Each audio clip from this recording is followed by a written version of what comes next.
पूरब की तरफ तेजी से बढ़ रहे हैं टैंक और एयरक्राफ्ट। बड़े सैन्य ऑपरेशन की हलचल के तौर पर इसको लिया जा रहा है। बड़े सैन्य ऑपरेशन में क्या हो सकता है?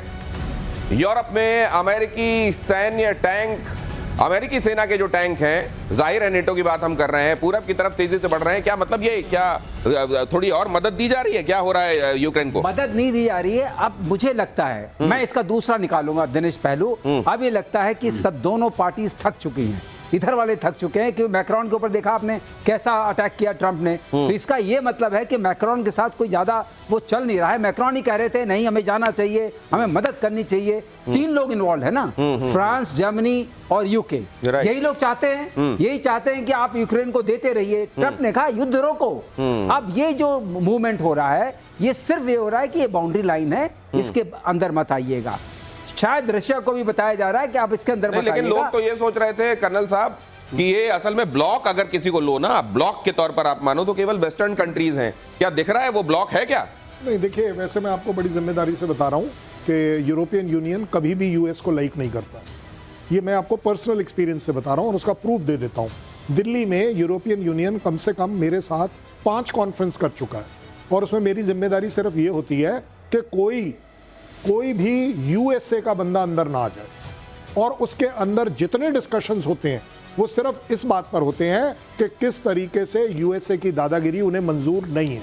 तो डिफरेंस तो है और आज से नहीं है, काफी टाइम से है। और इसीलिए यूरोपियन यूनियन अकेला इंडिया की तरफ हमेशा देखता है, क्योंकि उन्हें मालूम है कि ये एक वो कंट्री है जो कि अपने आप खड़े होकर अपनी लकीर ऊपर कर बोलने को राजी है कि अगर यूएस तुम्हारे कहने से मुझे रशियन ऑयल नहीं खरीदना है तो मैं रशियन ऑयल खरीद रहा हूं। अगली खबर देखिए, इजराइल के साथ जारी युद्ध के बीच ईरान का बड़ा दावा। इजराइल का चौथा F-35 प्लेन मार गिराया।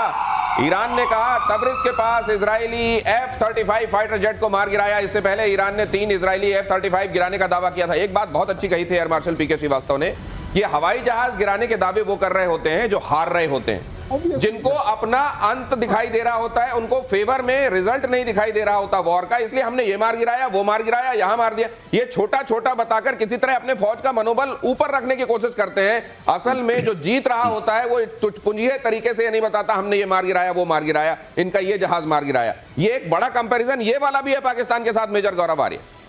नहीं, बिल्कुल आप बिल्कुल ठीक कह रहे हैं। और देखिए, जब इजराइल ने ऑपरेशन करा, भारत, आपने ऑपरेशन सिंदूर और ऑपरेशन राइजिंग लायन की एक और सिमिलैरिटी, बिल्कुल आपने जो बात करी उसी को आगे ले जा रहा हूं दिनेश।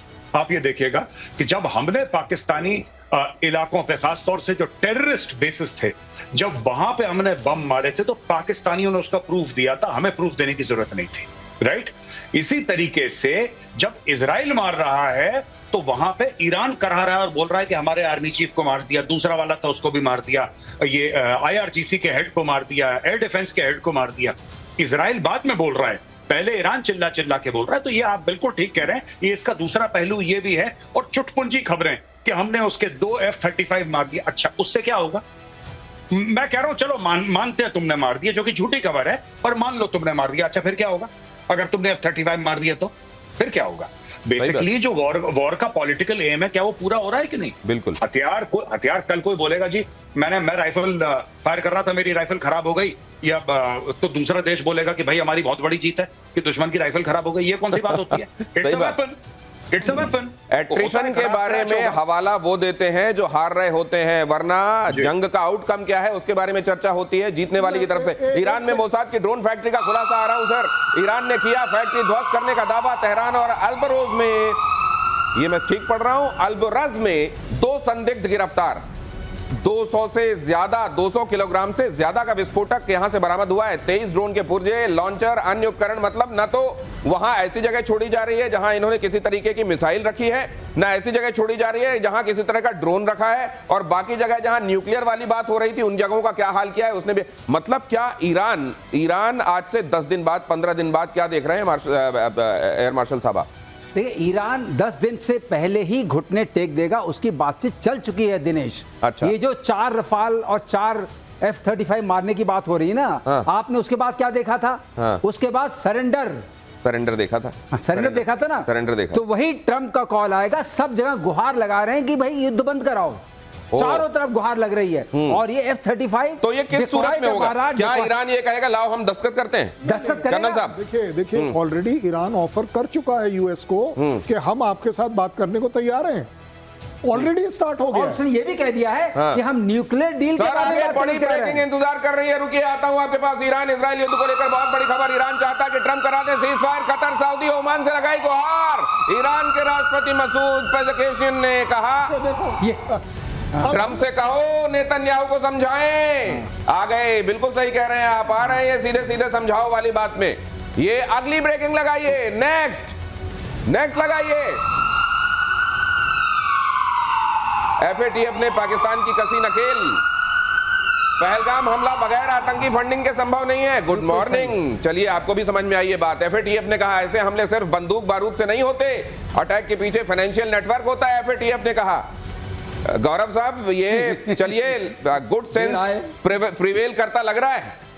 नहीं, आपको ये नहीं पता कि पाकिस्तान में इस खबर को कैसे एनालाइज कर रहे हैं। हाँ पाकिस्तान, हम लोग ये कह रहे हैं ना कि एफएटीएफ और एफएटीएफ के हम बयान को प्रॉपर बता रहे हैं कि एफएटीएफ ने ये बोला, एफएटीएफ ने जो ऑफिशियल स्टेटमेंट रिलीज करा है, हम तो उसका हवाला देके बात कर रहे हैं। तो वहां पे ख्वाजा आसिफ साहब ये ट्वीट कर रहे हैं कि देखो भारत की डिप्लोमेसी फेल हो गई। वो चाह रहा था, वो और इजराइल दोनों का नाम लिया उन्होंने कि इजराइल और भारत की ये साजिश थी कि हमें ग्रे लिस्ट में डाल दें, और ये ग्रे लिस्ट में नहीं डाल पाए तो हम भारत से जीत गए। अब ऐसे पैदल आदमी से आप क्या बात करेंगे? ये ऐसे लोगों से वाकई आप ठीक कह रहे हैं। और बल्कि एक और महत्वपूर्ण बात है, उसका जिक्र आगे करूंगा। ईरान के हमलों के बीच में तेल अवीव से बड़ी खबर। इजरायली मिसाइल, सर बीच में रोक रहा हूं, माफ कीजिएगा। इंटरसेप्टर में बड़ी गड़बड़ी। इंटरसेप्टर का मिसाइल तेल अवीव में ही गिर गया।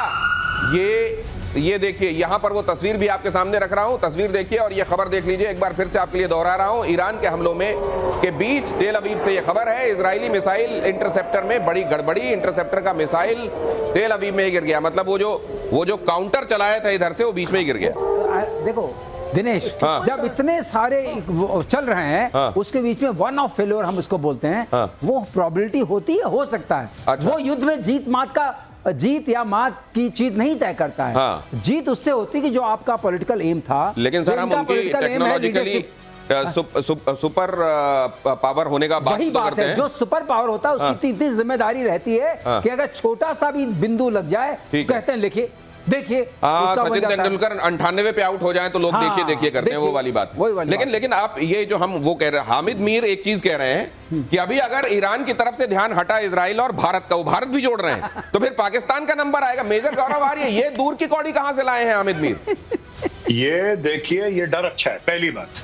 हाँ। दूसरी चीज ये है कि मैं तो कह रहा हूं, देखिए दे आर रोग रेजिम्स। ईरान भी रोग रेजिम है, पाकिस्तान भी रोग रेजिम है।